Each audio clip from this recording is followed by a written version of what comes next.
We'll continue to track the developments from the China Eastern Airlines crash on Monday.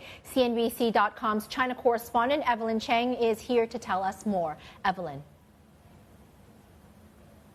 Thank you, Emily. Yes, as we're still waiting for details on what caused this crash of a China Eastern Airlines flight on a Boeing 737-800 yesterday, the details that we do have from Chinese state media is that they found debris of the plane, but no bodies yet.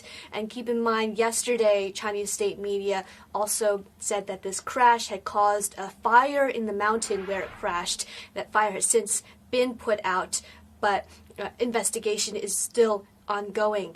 Chinese and U.S. authorities are going to be investigating this matter together. The National Transportation Safety Board in the U.S. has sent someone to look into the matter, and FAA is also standing by to assist. Chinese President Xi Jinping was quick to say he was shocked to learn of the news and really mobilized the top leaders to send rescue efforts to investigate to see if there's any aspect of the situation that might be something the rest of the aviation industry in China should pay attention to.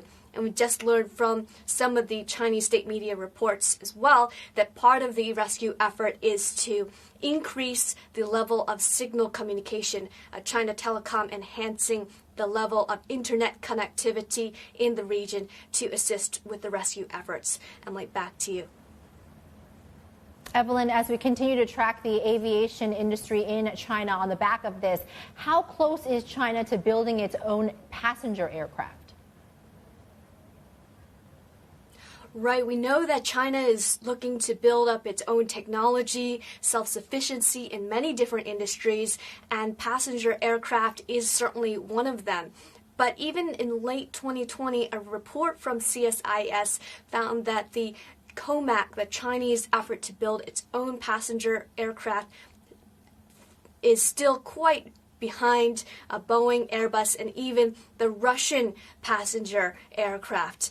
Just for a sign of how far this gap is, the Civil Aviation Authority in China said that in late December, the domestic efforts to build an aircraft only passed 34 of the more than 200 tests that they said were needed.